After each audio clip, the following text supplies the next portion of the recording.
Hey guys, Jim here. Welcome to another OBGYN Sonography Registry review. Let's keep rocking this test. Question 76. What does this ultrasound represent?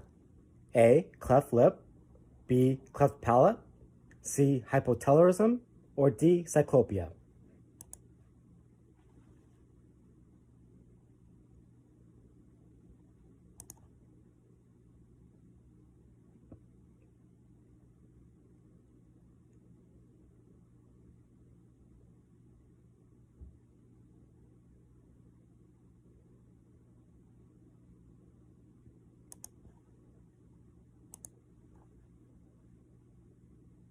The answer is C, hypotelorism, and this is actually severe hypotelorism.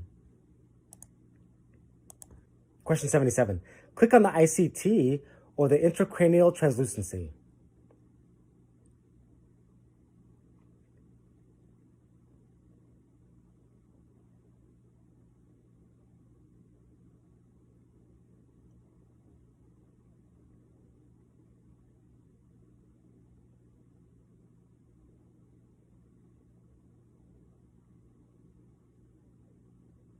The answer is right here in this region. Question 78. What does this ultrasound show? A, urethral atresia, B, renal agenesis, C, kidney hypoplasia, or D, urachal cyst?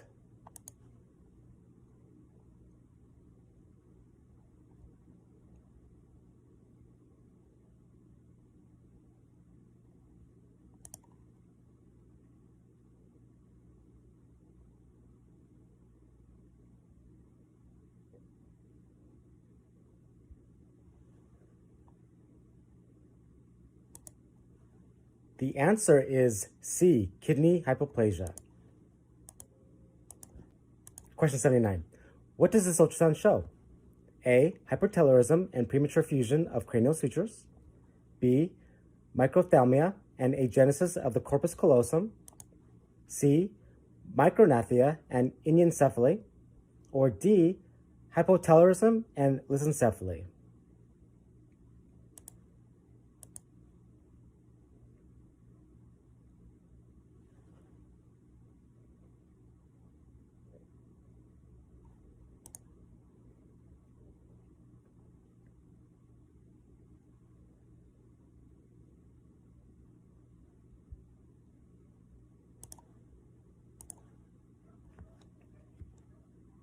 The answer is A, hypertelorism and premature fusion of cranial sutures.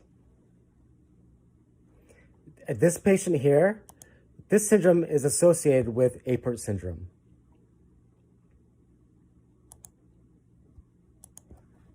Question 80. If the stomach is at 3 o'clock and the spine is at 12 o'clock, the fetus will be in what position? A, cephalic, B, breech, C, transverse, or D, axial?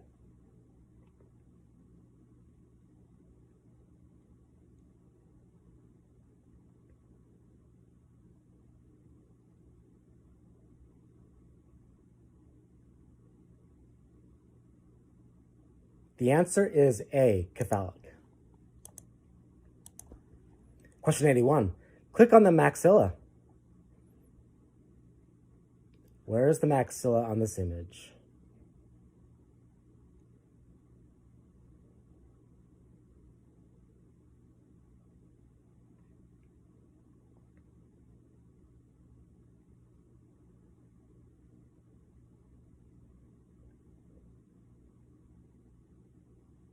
The answer is right here.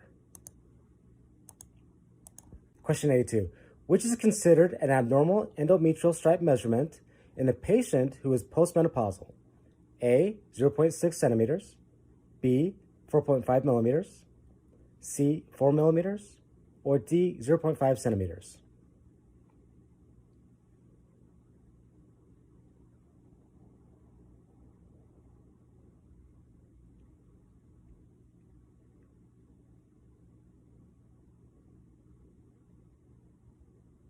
The answer is A, 0.6 centimeters or 6 millimeters. The normal measurement for an endometrial stripe for a postmenopausal patient is anywhere from 4 to 5 millimeters. Question 83. This fetus is in what position? A, breech, B, longitudinal head maternal right, C, cephalic, or D, transverse head maternal left?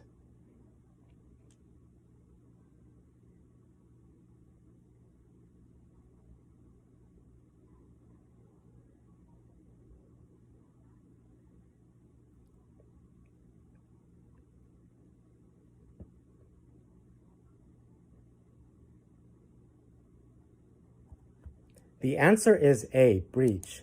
If the spine is at 12 o'clock and the stomach is at 9 o'clock, then the patient is in a breech position. If the stomach is at 3 o'clock and the spine is at 12 o'clock, then that means the fetus is in the cephalic position. Question 84. In this TAU, or transabdominal ultrasound, sagittal format, the patient's head is closest to which letter? A, B, C, D, or E?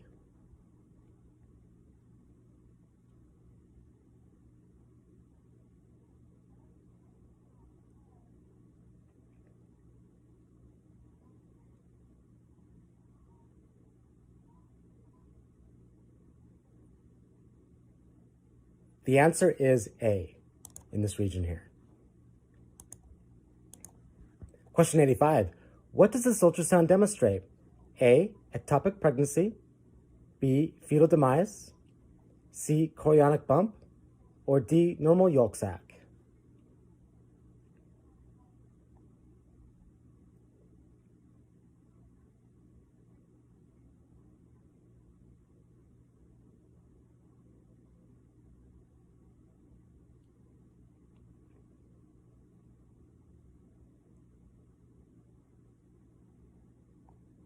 The answer is B, fetal demise. The way you can tell is that the yolk sac will be calcified on the outside, giving it a bright hyperechoic look.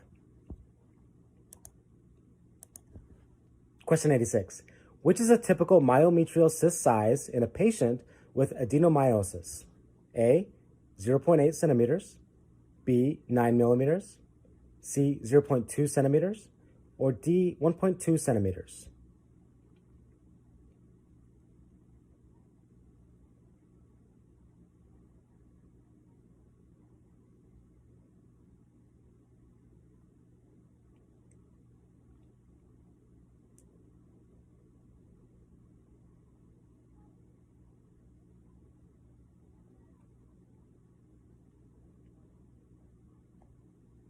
The answer is C, 0.2 centimeters or 2 millimeters. Question 87. This fetus is in what position? A, transverse head maternal left, B, cephalic, C, breech, or D, longitudinal head maternal right?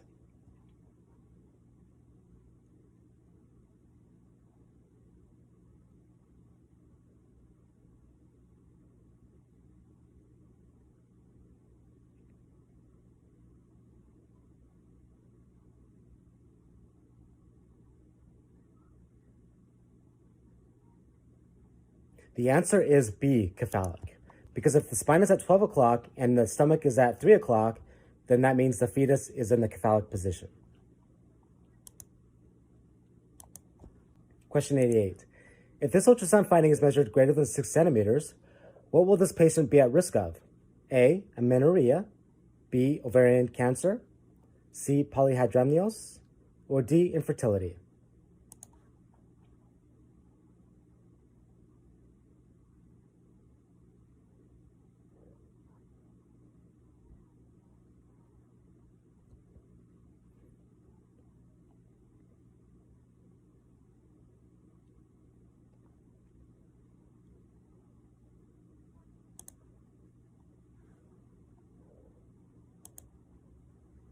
The answer is C, polyhydramnios. This patient here has an ovarian cyst, and if this does measure greater than 6 centimeters, then the patient will be at risk of polyhydramnios. Question 89. This ultrasound demonstrates an occipital fusion to the cervical region known as what and has what sonographic appearance? A, lissencephaly and head and neck hypoextension, B, exencephaly and spina bifida, C, exencephaly and encephalocele, or D, anencephaly, and head and neck hyperextension.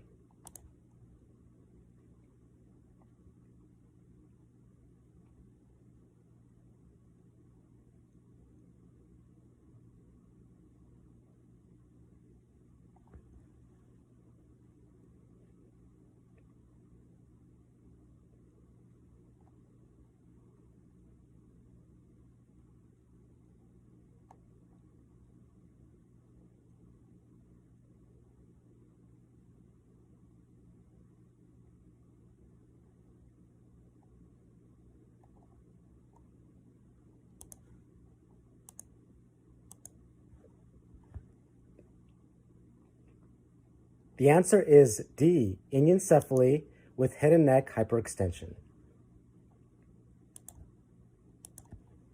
Question 90. In this TAU, or transabdominal ultrasound, in the transverse axial format, the patient's right side of the body corresponds to which letter?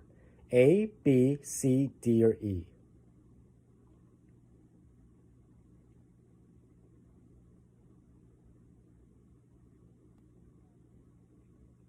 The answer is right here, letter A. Question 91. This ultrasound demonstrates a lack of sulci and gyri appearance and can only be diagnosed when? A, anencephaly and second trimester. B, lissencephaly and third trimester. C, schizencephaly and first trimester. Or D, porencephaly and third trimester.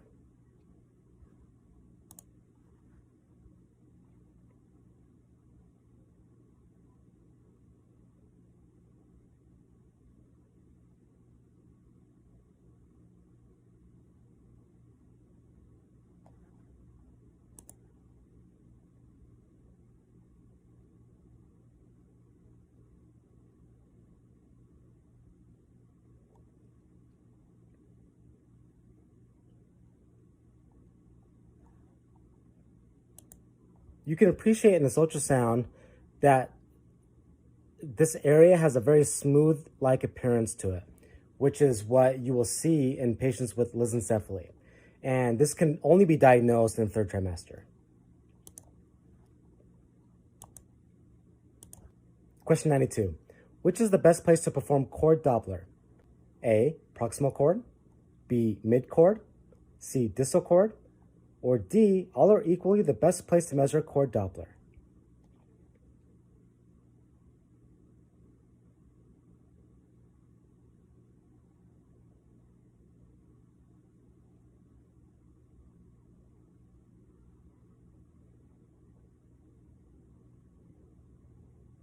The answer is B, mid-cord. Question 93. Click on the brainstem.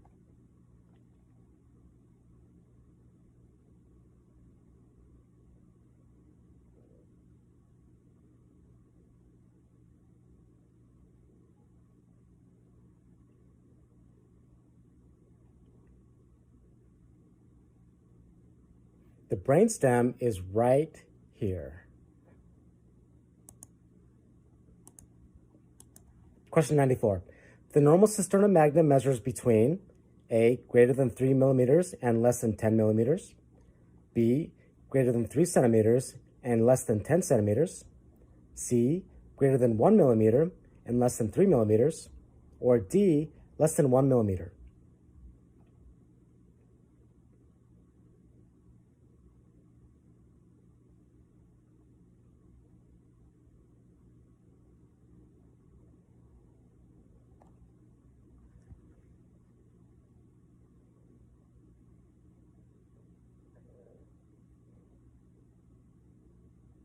The answer is A, greater than 3 millimeters and less than 10 millimeters.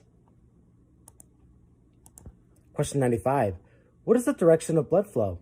A, left to right, B, right to left, C, superior to inferior, or D, unable to determine?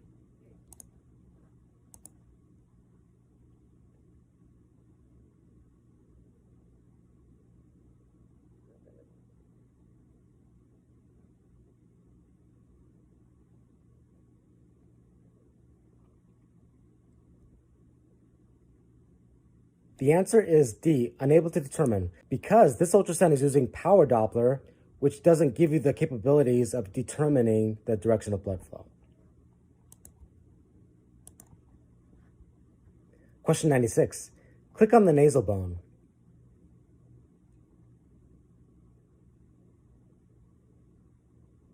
So where would you click?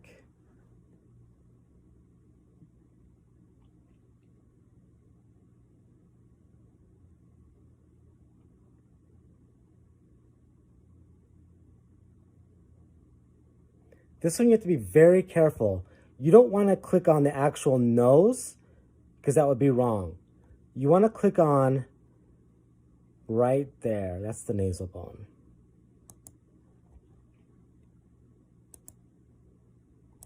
Question 97.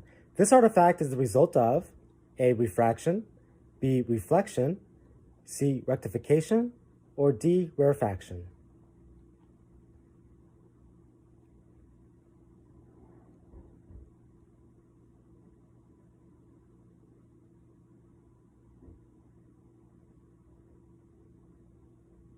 The answer is B, reflection. You can see that this is mirroring from here, and a mirror artifact is the result of reflection. Question 98. The gestational sac grows how big per day? A, 8 millimeters, B, 1 centimeter, C, 0.8 centimeters, or D, 0.1 centimeters.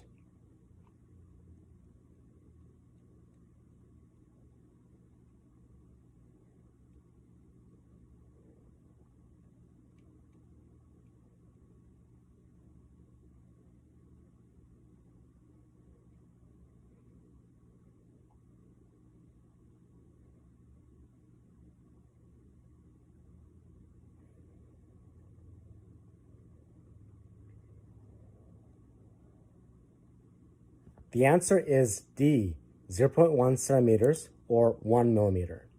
Be careful with the units here. To convert from centimeters to millimeters, you're just going to move the decimal point 1 to the right. Question 99. Name the uterine wall from the inside out. A, myometrium, then endometrium, then perimetrium. B, perimetrium, then endometrium, then myometrium. C, myometrium, then perimetrium, then endometrium. Or D, endometrium, then myometrium, then perimetrium.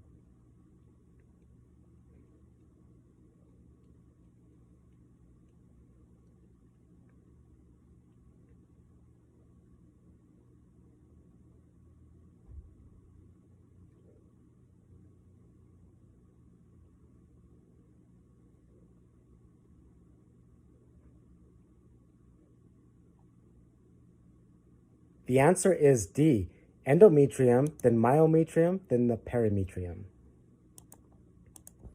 Question 100. This ultrasound represents what fetal heart condition? A, hypoplastic right heart syndrome. B, transposition of the great arteries. C, univentricular heart. Or D, tetralogy of flow.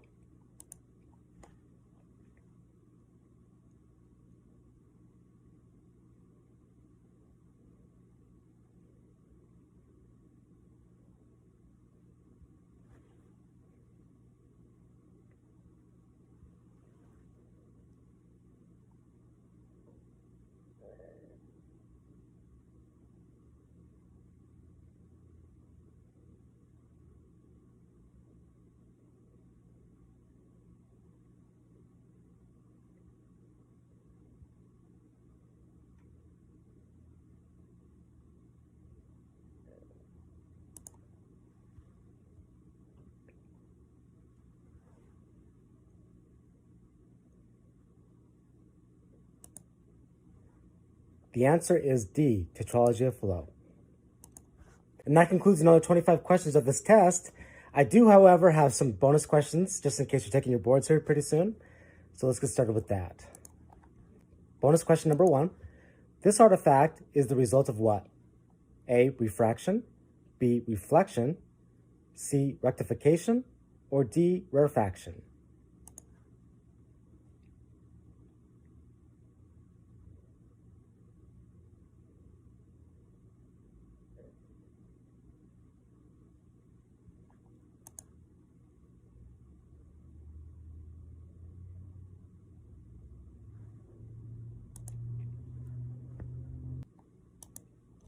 This artifact is called edge shadowing, which is the result of when a pulse comes down and strikes an oblique surface with two different speeds, causing it to bend and change direction.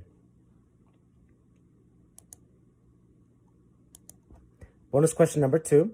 Click on the mandible.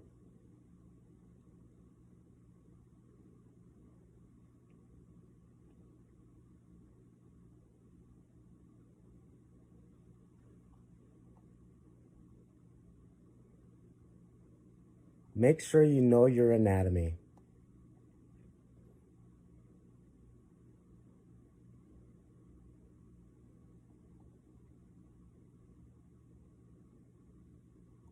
The mandible is right here. Bonus question number 3. Which of the following is the best way to reduce or eliminate this artifact? A. Increase overall gain. B. Apply spatial compounding. C. Adjust the time gain compensation. Or D. Increase output power.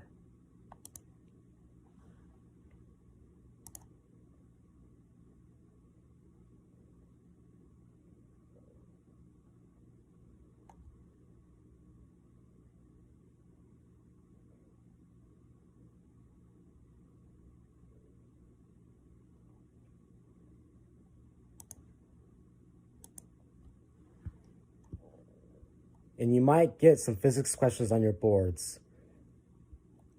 The answer to this question is apply spatial compounding to reduce your acoustic shadowing here.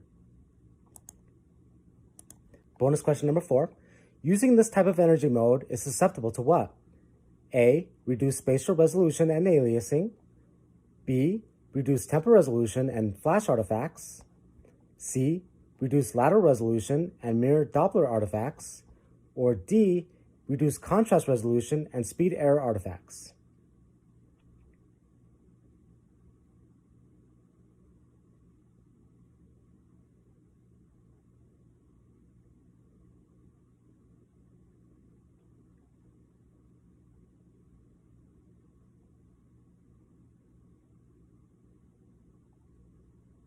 The answer is reduce temporal resolution and flash artifacts when we use power Doppler. Bonus question number 5. Click on the thalamus.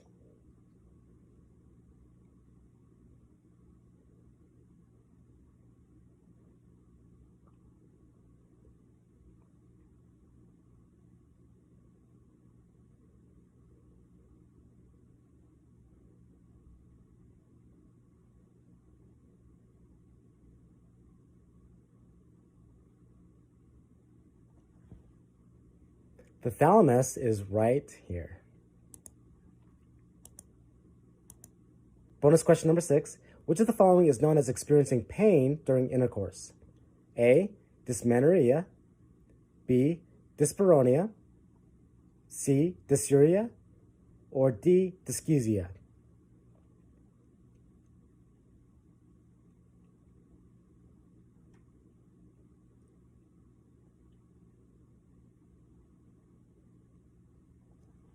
The answer is B. Dyspareunia. Bonus question number 7. Which is not considered a teratogen physical agent? A. Heat. B. Radiation. C. Alcohol. Or D. Oligohydramnios.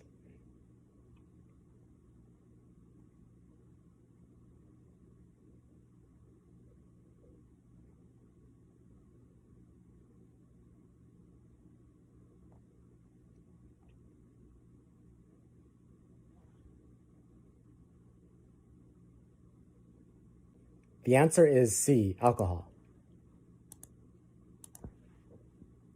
Bonus question number 8. What does this image represent? A. Ovarian torsion. B. Polycystic ovarian syndrome. C. Hemorrhagic cysts. Or D. Ovarian cysts.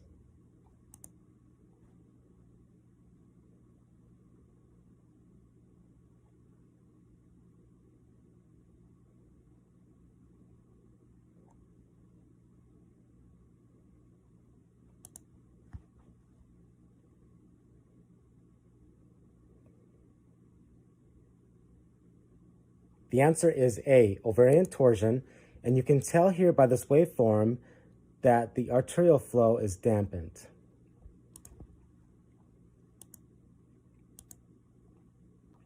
Bonus question number 9. Which of the following is the biggest risk of tissue heating to the fetus? A. Continuous wave Doppler. B. Pulse wave Doppler. C. Power Doppler. Or D. Color Doppler.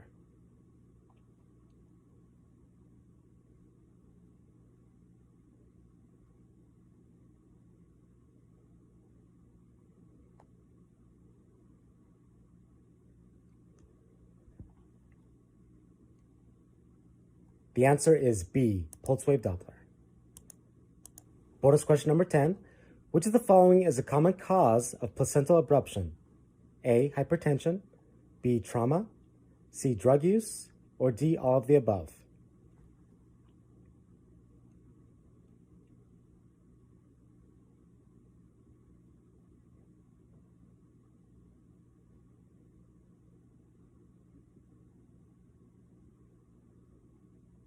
The answer is D. All of the above. Bonus question number 11. Prenatal Arnold-Chiari malformation refers to which type? A. Type 2, B. Type 1, C. Type 4, or D. Type 3?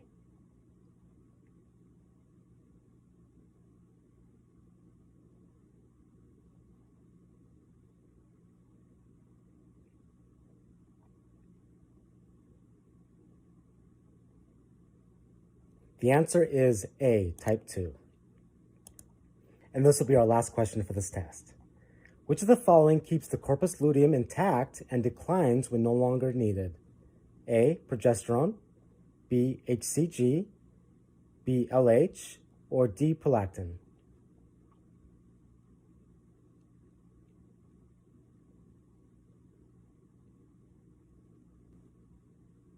The answer is B. HCG, or human chorionic gonadotropin. And that concludes all the questions for this test. If any of you have any questions about your OBGYN boards coming up, feel free to email me at ultrasoundboardreview@gmail.com, or you can text me on my cell phone at 435-922-1635, and I can give you all the tips and advice that will help you pass your boards. I'm Jim with ultrasoundboardreview.com. Thank you so much for watching.